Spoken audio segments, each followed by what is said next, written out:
Benefietconcert voor hartonderzoek en internationale toptentoonstelling Ceramics.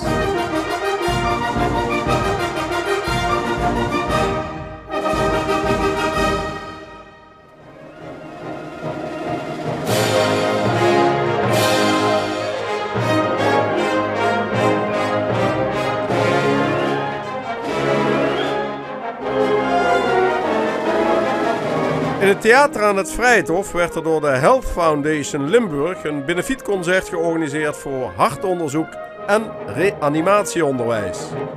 Op de klanken van Harmonie Sainte-Cécile zongen onder meer G. Reinders, Sef Thiessen en Brigitte Heitza.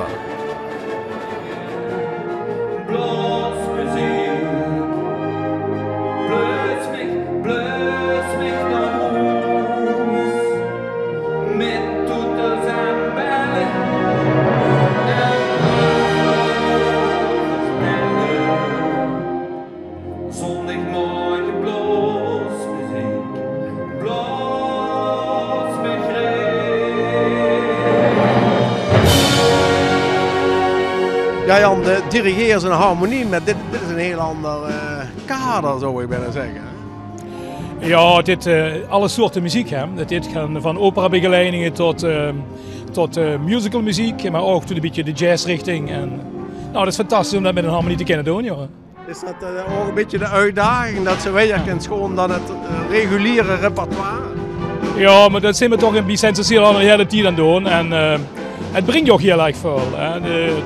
Het zet alles weer op zijn plek. En vooral voor de jeugdige muzikanten, en het zijn er nogal heel erg veel, is dit repertoire natuurlijk ook heel erg aantrekkelijk. Ja.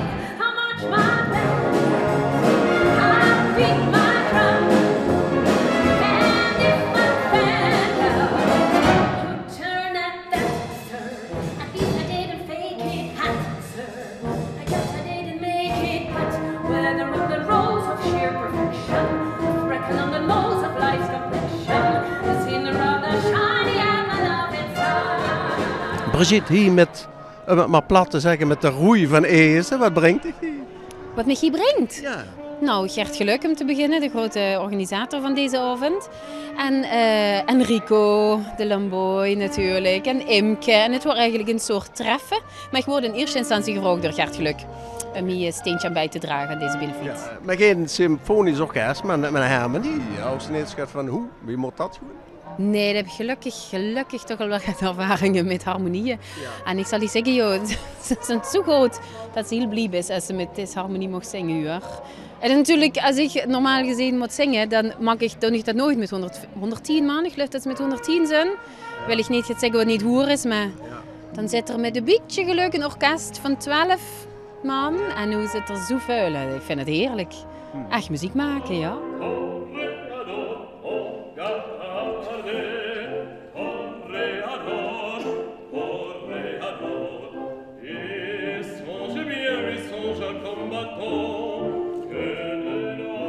Wat deed ze tegenwoordig al?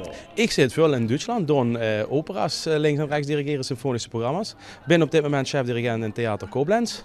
Maar omdat ik ook veel buiten Koblenz onderweg ben, heb ik besloten met de familie gewoon lekker terug naar Limburg. Ja. Daar is de basis en vandaar uit gaan we gewoon weer de roots. Er liggen ook de roots in Limburg inderdaad. Ja. En vandaar uit gewoon ik mijn werk doen en kom ook weer terug. En als hij dan in de buurt gaat te doen is dat des te leuker om dat met te kennen doen. En wie is dat dan muzikaal? Ja, het is ontzettend veel vooruit gegaan in werktempo, in flexibiliteit.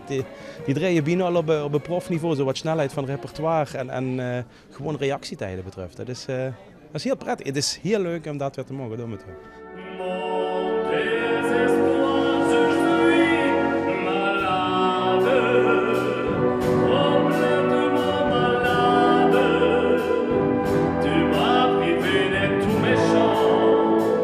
De opbrengst van ruim €33.000 ging geheel naar het goede doel.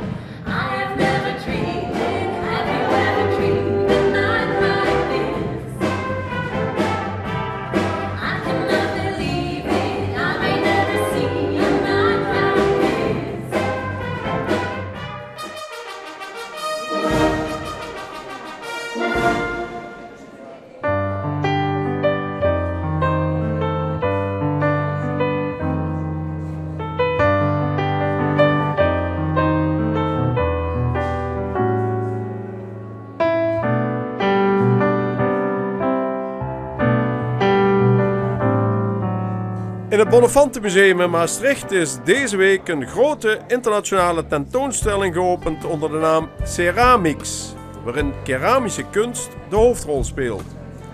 En dat op een plek waar vroeger het Maastrichtse aardewerk werd gemaakt in onder meer de ceramiekfabriek. Gouverneur Theo Bovens opende de expositie die nog loopt tot eind januari.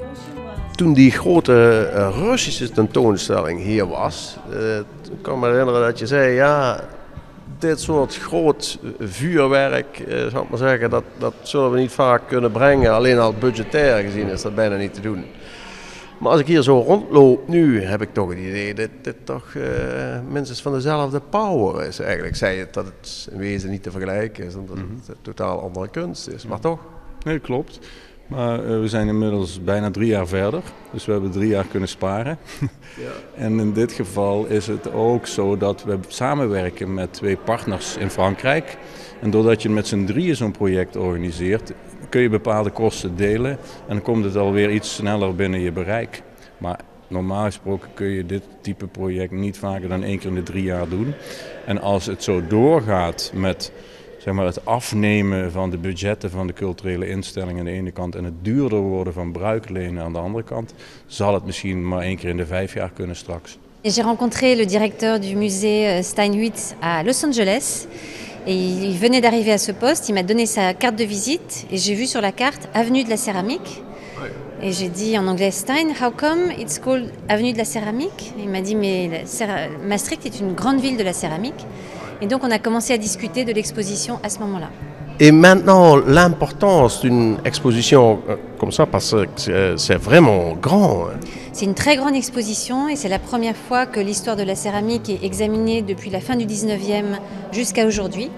Donc c'est la première fois qu'une exposition est tellement ambitieuse et on voit que la céramique n'est pas un matériel à mépriser, un matériel utilitaire, mais au contraire, une technique beaucoup utilisée par les sculpteurs depuis Rodin et Gauguin jusqu'à des très jeunes artistes aujourd'hui.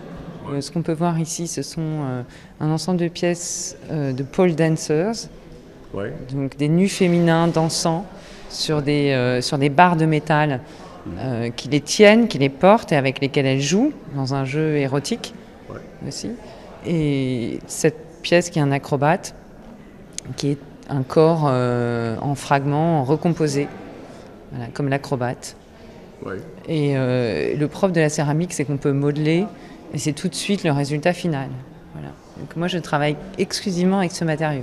Keramiek was voor huisvrouwen, was toegepast, was kopjes en vaasjes, maar dat was zeker niks voor een serieuze macho kunstenaar. Het hoorde niet tot de abstracte kunstwereld. Het was heel vies, vies en vuil en vol emoties. Is het ook zo dat, om het maar zo plat te zeggen, de markt voor u nu ook interessanter is dan 25 jaar geleden? Nee, ik ben altijd heel duur geweest. Oké.